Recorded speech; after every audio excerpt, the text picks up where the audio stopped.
Hello, everyone, and welcome to one of the most exciting sessions of NextGen 2022.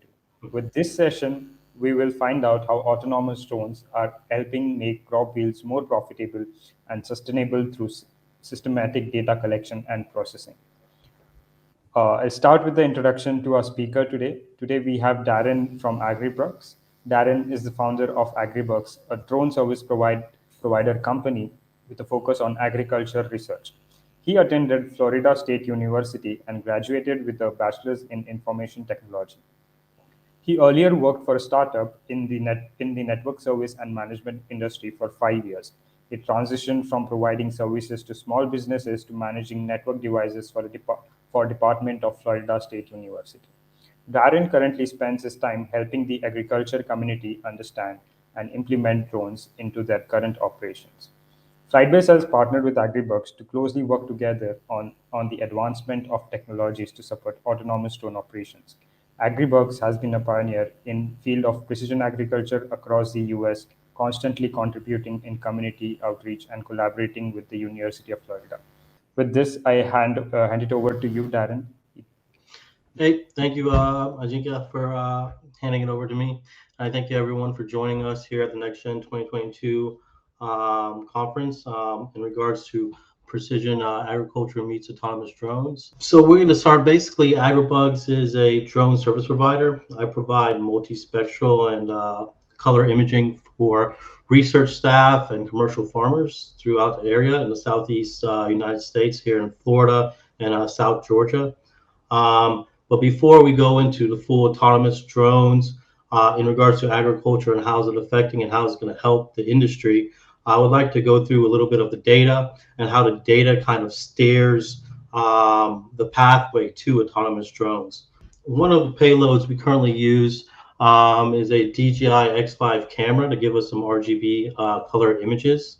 RGB images is very unique in regards to giving us a good color basis of what the field and agriculture is looking like for the client, for the farmer. This helps because there's no translation and information to the farmer. When he sees a photogrammetry of an imagery of color images, he kind of sees the anomalies for himself. So there's no translations, there's no different colors, there's no information that kind of needs to be translated to the farmer, but he can actually see the data, he can see anomalies for himself, and he can help ground truth the data. I'm going to speak in regards to ground truthing is very important. Ground truthing is when you can take the data that we basically create and go out into the field and look and see what those anomalies are in the actual information that we're providing. The layer that's most important for agriculture and for the client in this industry is, I guess, the word trust. Trusting the data. And the farmers and the clients need to trust the data. So ground truthing this information creates that level of trust that can translate to the actual farmer. This kind of level helps the farmer have trust in your data and that there's some type of value in the information that you're providing to the client. So this image on the left is a citrus field. It's 40 acres, one of 16 40-acre plots. From this RGB imagery, we can basically extract these levels of data, elevation, and a false color NDVI.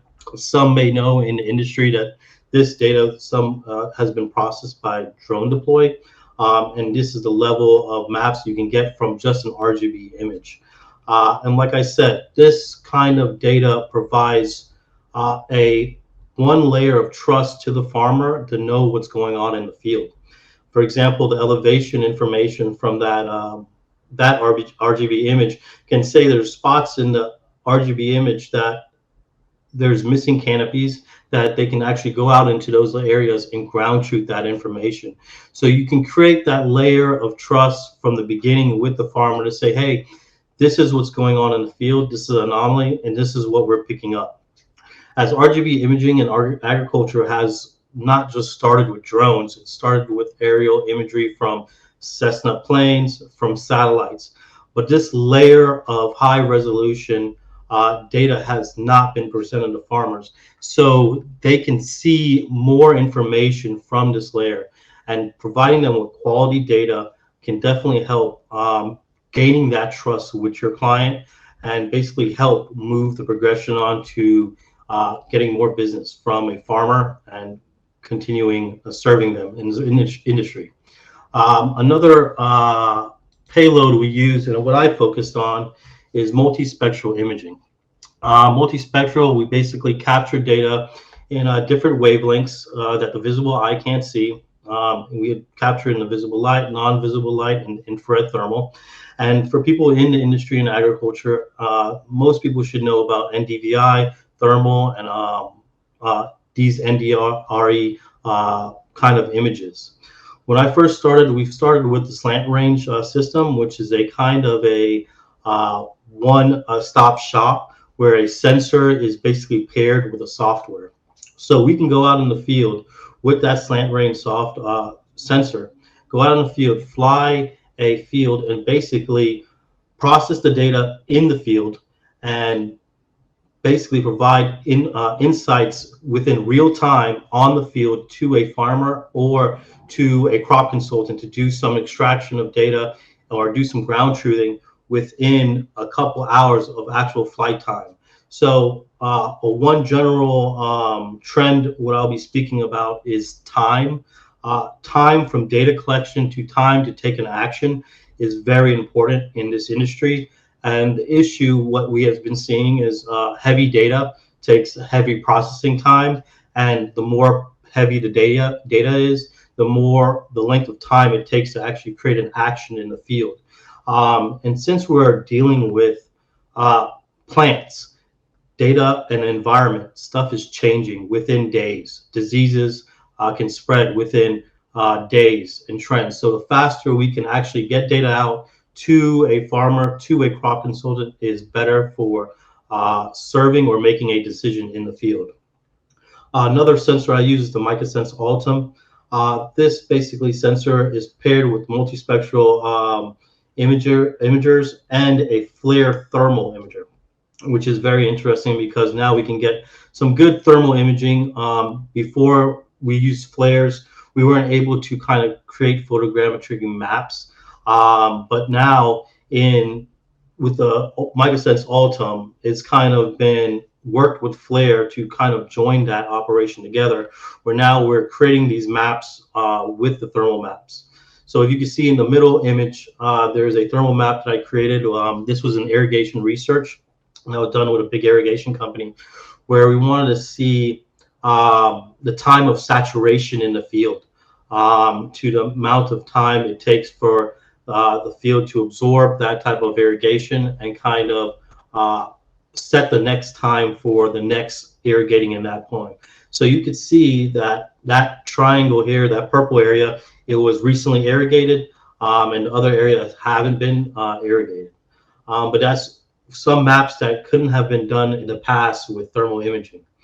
The image to the right of that is the NDVI image.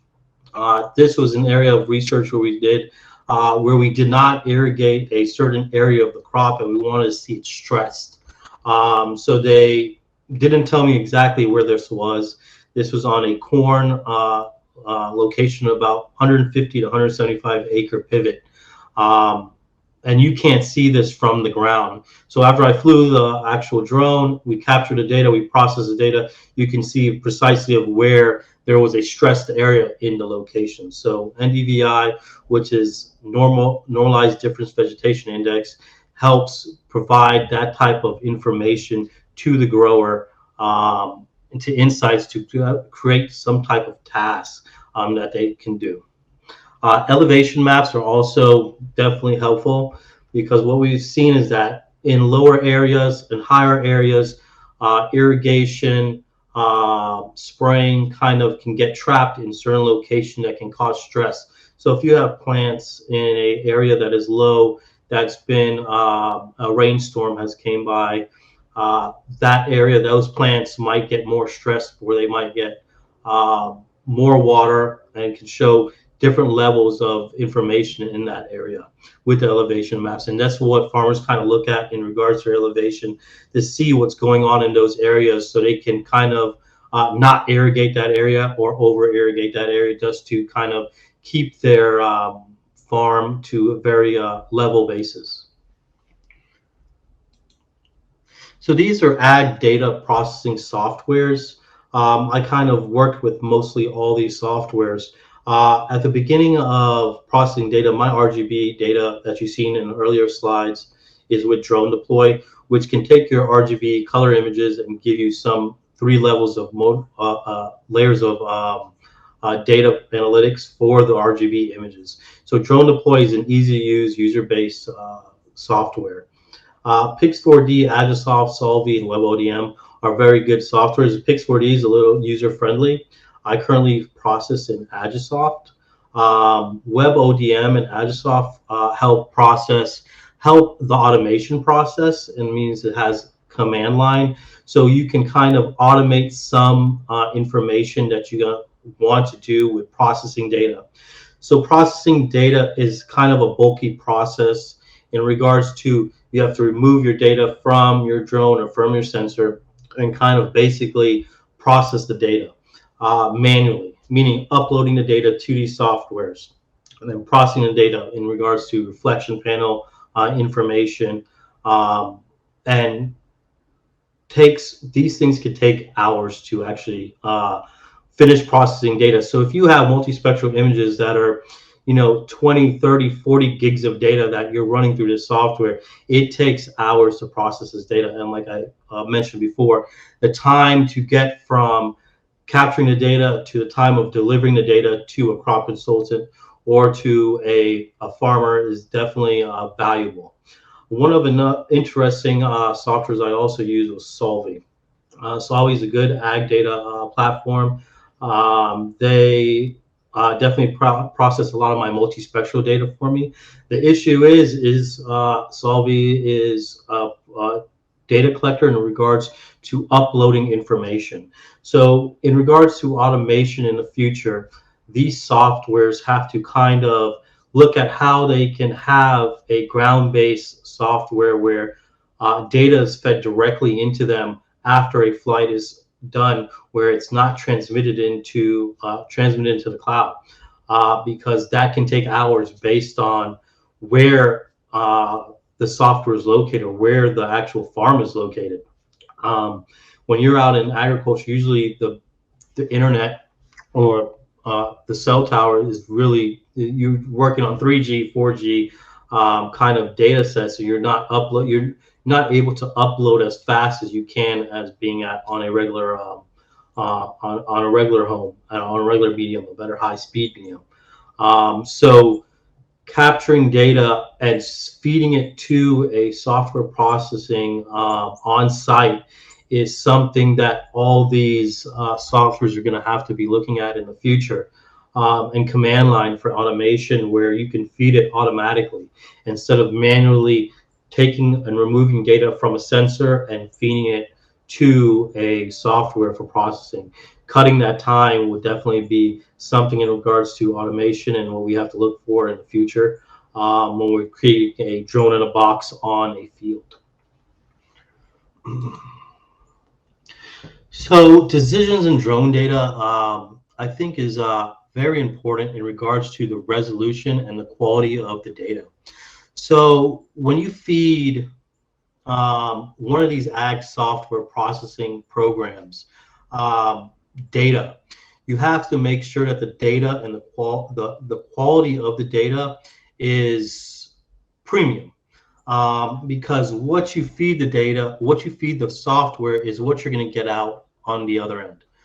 So if you feed software, these processing softwares with images that are unfocused, that have clouds in them, you're going to get anomalies in your actual data sets that's going to cause false pretenses and false issues in the field when a crop consultant or a farmer actually ground truths that data. So, and the reason why they have to do this is because they don't trust the data based on the quality of the data that's getting received into the software. So when you're collecting RGB or multispectral data in agriculture, you need to make sure that the data is very good, very premium data. And that is specifically in regards to when and time to capture the data. It's capturing the data between 10 and 2 o'clock is very is an actual a standard for agricultural data based on clouds and shadow. So capturing premium data is very important for pushing into this agricultural ag processing software, so you can get good results. So you can go on a farm and translate those good results into good ground truth. And when you basically get good ground truth, that information turns into tasks for the farmer. So management decisions, these decisions are based on that type of data. So if the ground truth of an area that is stressed with disease is shown on your multispectral data or your RGB data, you can basically, the farmer can say, hey, I would want to spray this now. That turns into an action. The main goal of automation in agriculture is turning the data into some type of action for the farmer, and specifically an action that saves the farm from any type of extra stress, type of mostly input in regards to fertilizer, and type of fungicide. If you can spray a smaller area, it's better to be more focused. So I'll tell you a little bit about some research that I've done in 2015 when we started with multispectral cameras. This is with Dr. Matthew Perrett here at the University of Florida. We did work with gummy stem blight in regards to a watermelon field. So the purpose of this is that a crop consultant said that, hey, there's an issue happening in the field. They didn't tell us exactly where it was. So we went out with the drone and we basically flew the field and we looked at 4 or 5 blocks of information that is going on, and 4 or 5 blocks of anomalies that we didn't know what was going on. So we captured these 5 blocks and we looked and we processed the data and we saw these areas of interest. We talked to the crop consultant, and the crop consultant went out there and confirmed that this is gummy stem blight, a very large disease in watermelons. What we did now is, once we identified the disease, we kind of mapped the location for 1 month, every week, at the same time, mostly at the same day. And what we did is we kind of mapped the disease and the disease spread. We went from mapping 1 block to the spread moving into 3 to 4 to 5 blocks. And with the data, we're able to see the spread of the actual disease. And relaying this information to the farmer, he was able to spray these blocks and 2 or 3 outlying blocks that helped him kind of save the rest of the field. So this is 60 acres, and he was able to spray about 10 acres of this field, and which basically helped them reduce costs in input to the field, and it helped them save the amount of time it took them to spray the whole field, which is very important for the industry. And in regards to autonomous drones, this is the basis of autonomous data, meaning finding this type of output, finding it autonomously, relaying this information to a farmer, to a crop consultant, to trigger that type of task, to move forward and help the farm be proactive in solving the issue. So data competition in regards to drone information maps. So I remember sitting 5 years ago with a group of researchers, and they stated to me that drones were not going to be in agriculture for a long time because satellite data was going to be the competition. And at this time, let me express to you the resolution of satellite data here. So on the left is satellite Landsat 8 NDVI images at 30 meters resolution per pixel. As you can see, it's very pixelized. but you're talking about a satellite providing that type of data, which is a low-cost data that farmers do use at this time. Planet NDVI is giving out 3 meters. As you see, it kind of improved. The issue with this type of pixels and this type of information is that you cannot create tasks, automated tasks from this type of data. This type of data needs tasks that this type of information is not in regards to quality to kind of create a trigger for robotics to start spraying. So if you see the drone data on the right, at 5 centimeters, this is basically something that this is a map that I created alongside of this to see the actual resolution of the actual data and to get that type of precision in regards of drone data. So the goal for me of presenting is that we have to kind of trigger tasks for someone on the ground. Agricultural equipment nowadays is kind of all technology based. Every tractor, every sprayer has some type of GPS component, has some type of technology that is on that tool right now. And drone data kind of is going to push the information to these other robotics on the field to kind of spray precisely. When you're taking data from a satellite, it's kind of hard to relay that information into precision on the field. When we can get drone data now to get it to the field, we can basically create tasks for on-site tractors, for on-site sprayers, for farmers, for ground truths, for crop consultants. It's kind of triggering multiple things in the field. And this type of resolution, you can be more accurate than satellite data at this time. And yes, satellite drone data right now at this time is more expensive than satellite data because there's manual labor intense into creating this type of data. And this is what I'll be moving towards here. So collecting and talking about manual processes of collecting the data and looking at time. So for data collecting processes, you have to actually, in regards to agriculture, you have to travel to the farm. And farms are not located near, a couple miles away. Usually I travel, 30 minutes to an hour, 3 hours away to a field to map a location. When you get to the location, sometimes you don't know what's going on with the weather at that location. Since we're in Florida, kind of weather changes very normally all the time. And in regards to clouds, it's another issue that I'll discuss in the future. But you have the time to travel to the farm, set up your equipment, collect your data and fly, pack up your information, pack up your data, actually ground truth your own data or check your data on site to make sure that you don't have to go back to the data, back to the field to basically fly again. Then once you return to base, you have to upload your data for processing. Now this takes a couple hours if you're processing on site or remotely. So when you process on site, this might be a little bit quicker. In regards to, like I said, I use a software called Agisoft, it kind of processes on site, but which still takes hours to process. Then once you get a finished product of processing, you have to package that up and deliver it to a crop consultant, to a researcher, to a farmer, for them to analyze the data, for them to look at the data and kind of create some type of results, some type of action.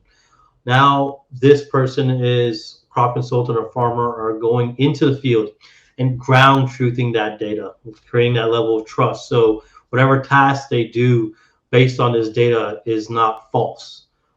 So going into the field and ground truthing the data and making sure what our drone data is saying is true is another time. So this time between getting your trigger to actually go capture the data to actually creating a task can take between 2, 3, 4 days, and that's as fast as you can in regards to getting the data to a crop consultant and creating a task. So this is where automation and the future of autonomous drones are going to kind of take the point of replacing this type of procedures. And when replacing these type of procedures, you're increasing you're kind of increasing the productivity and being way more proactive in getting to that task, to solving that issue on the field.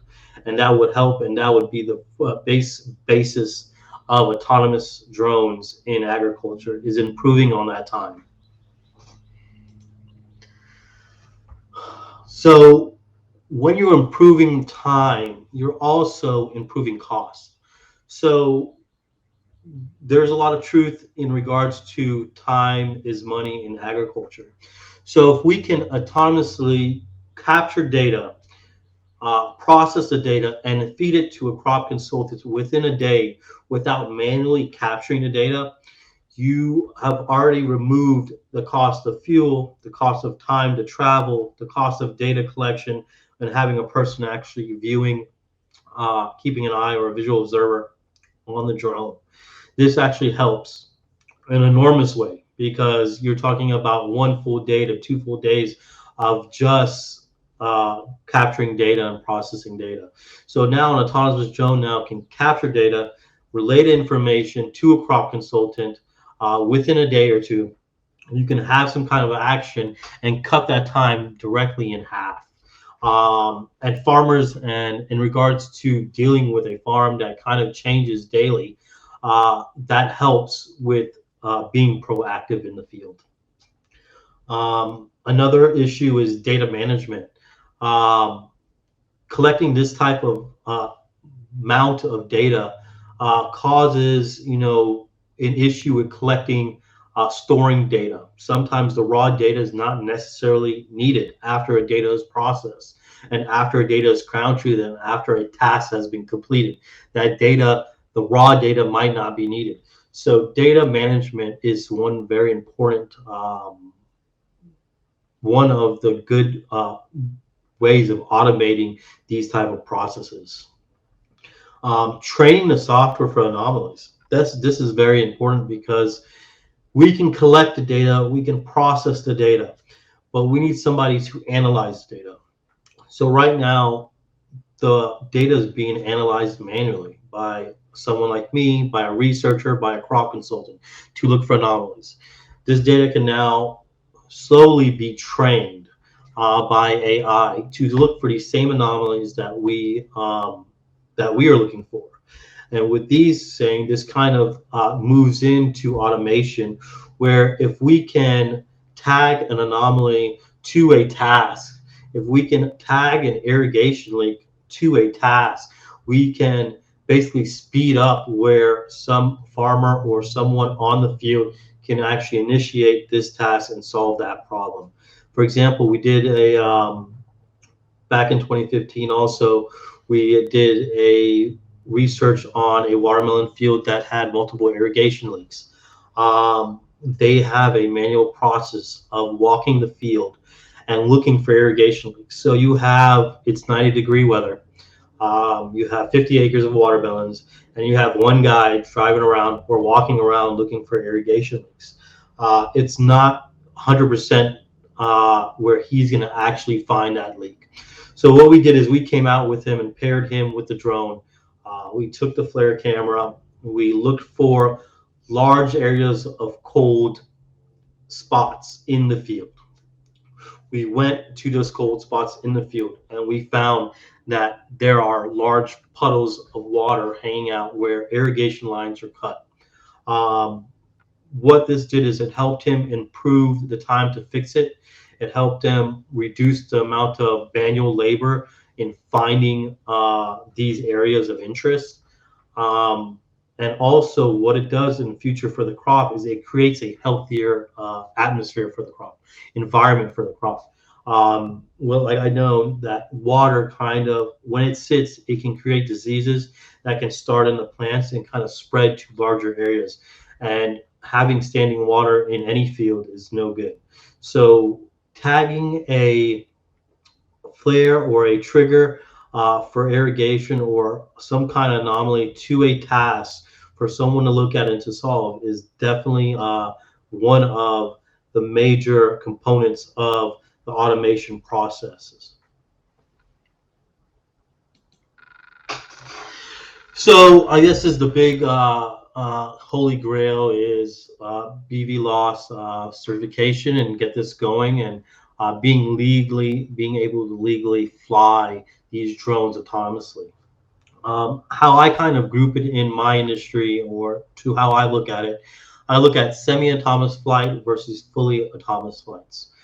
Semi-autonomous meaning that you have a remote PIC that's stationed in a remote location where he's kind of controlling and observing the actual drone and kind of making sure that all processes and procedures are kind of monitored, and making sure that all safety procedures are monitored, even environmental procedures are monitored. And I feel like this is one of the good ways of actually working with the FAA to get a BVLOS cert, is to kind of write it in a way that semi-autonomous flight is safe. It's safer than fully autonomous flight. I believe we're not in agriculture. We're not there for full autonomous flights, but I believe semi-autonomous flights monitored by a remote PIC in a different location is the bridge, and is bridging the gap for full autonomous flights where a drone can create tasks by itself and kind of operate by itself. I believe we're not there yet, but I definitely believe that the semi-autonomous flight is our bridge to getting to this location. I created a chart. I didn't create the chart, I'm sorry. I got this chart from the FAA, and it shows a trend analysis from the Part 10731 waiver procedure, and it shows where it fails and where it succeeds, and where people actually need to focus on and answer these questions. I believe they're looking at each location or each BVLOS application as a unique operation for them.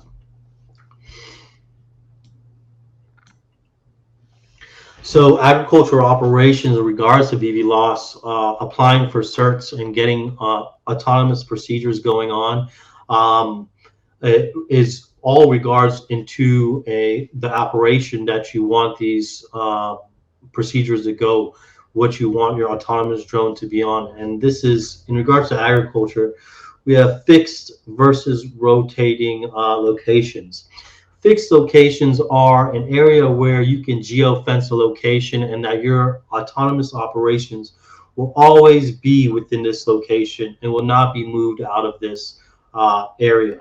What this does for the FAA is kind of show, hey, this environment is not changing, this airspace is not changing, this weather is this is the area of the region what we need to look at in regards to environmental and obstacles and changes. Rotating locations is where farmers kind of lease land and they move around every season. So they rotate crops in areas. So this is kind of a harder BVLOS type of operation to apply for. If you always have a location that's changing, so there's different airspaces you need to attend to, and different airspaces, different environments, different things in weather conditions you have to look at. And FAA is kind of looking at that as being a hard kind of sell for them. But fixed operation is, I guess, one of the first key. I say it will bridge the gap to rotating operations. But I'm not saying rotating operations are out of the deal, because there's certain softwares and certain type of checks that can be made for BVLOS operations that can be done on these other rotating locations.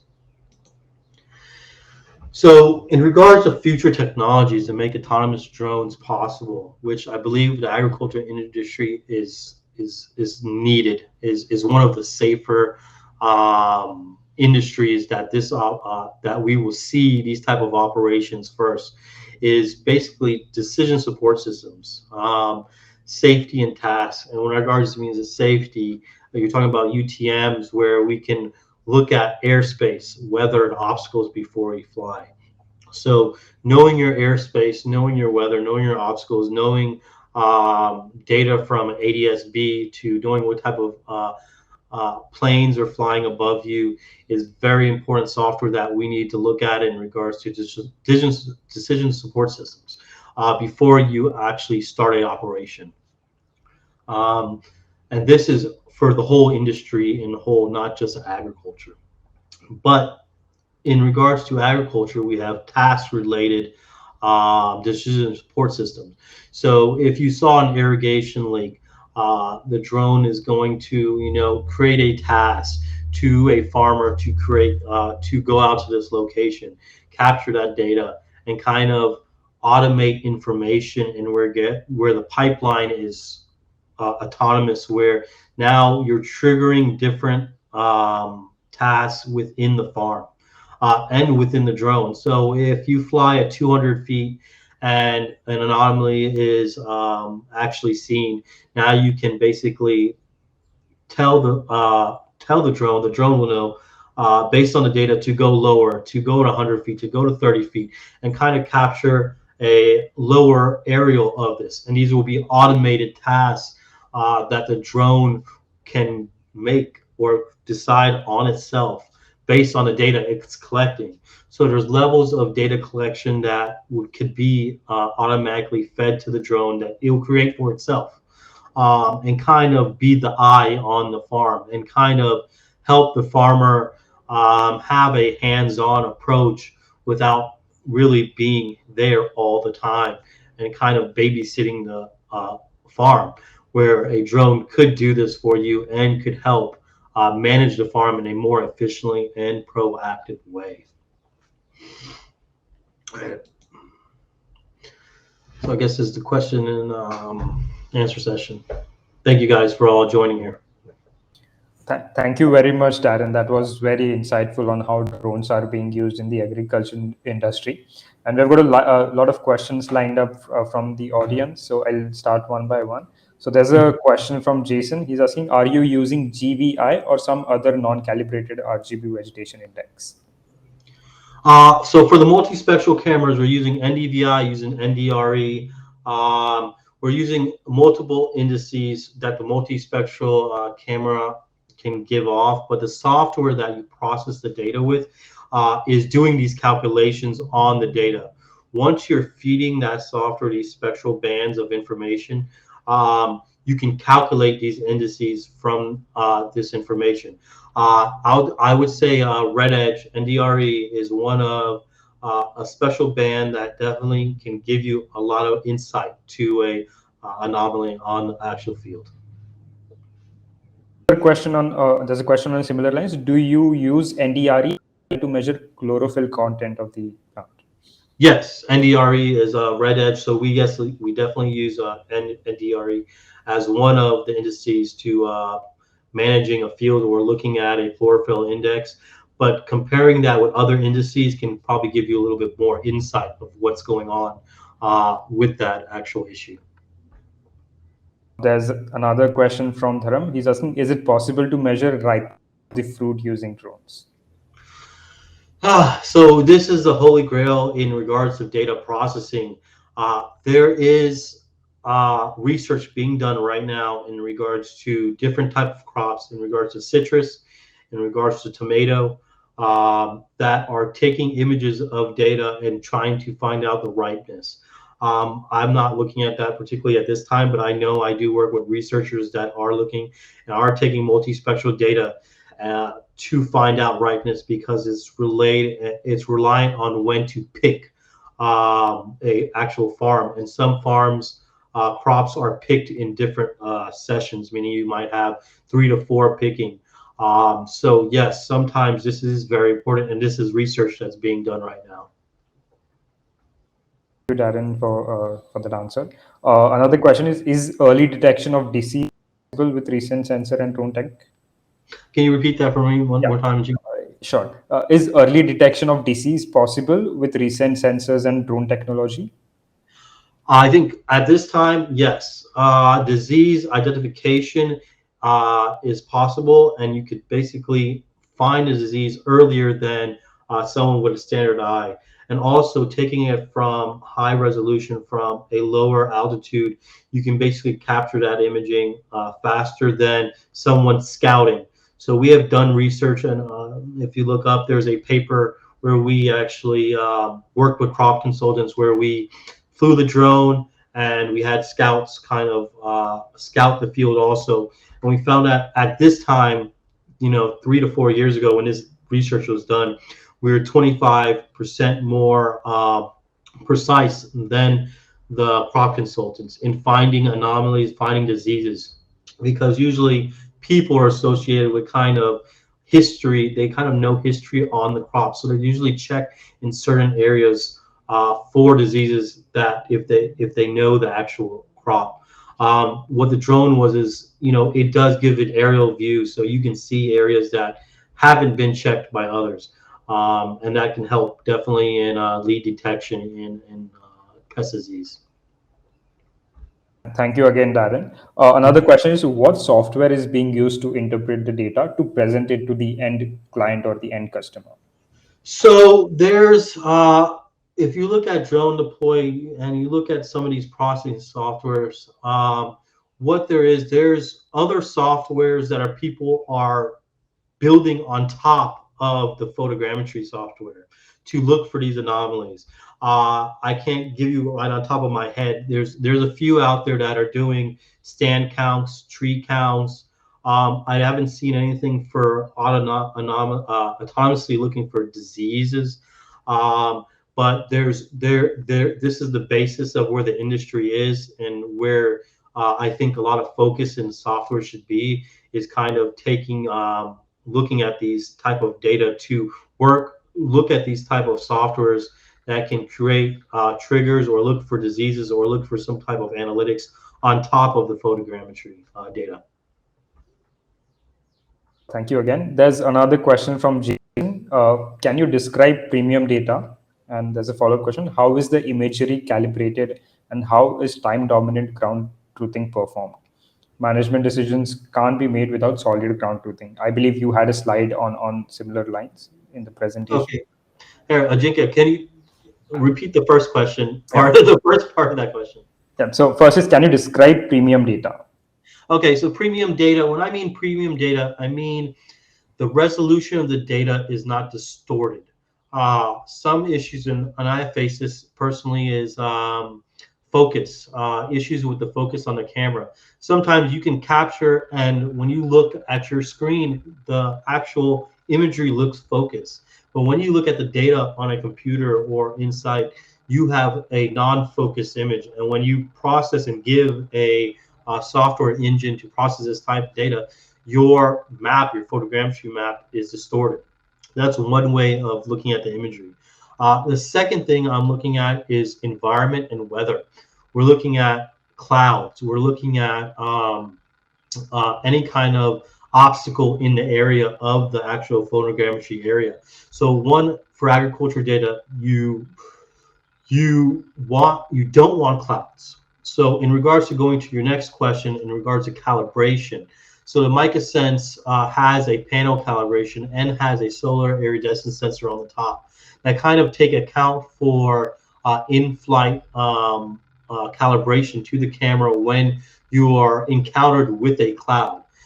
But this is information that the hardware is kind of adjusting in the fly when capturing this data, and then at the end it kind of uses your calibration panel and kind of creates a medium or kind of flat surface for all your data, which could work and has presented some good type of data for us.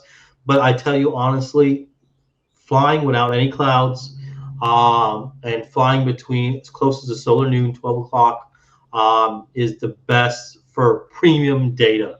And this is what you want your clients to see, is that type of data. So there's no issues on the downstream side of ground truthing that data and looking at that data.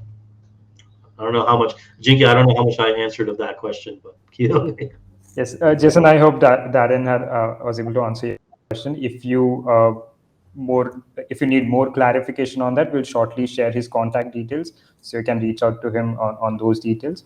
Another question is why do you prefer to use multispectral sensor compared to hyperspectral sensors? So we have worked with hyperspectral sensors, and the only issue I see hyperspectral sensors working for research purposes, meaning for scientific research purposes, identifying a band or a wavelength that specifically correlates to a disease. The data is very hard to work with. You're creating 256 bands of data. Then you have to process this data. You're talking about a heavy workload.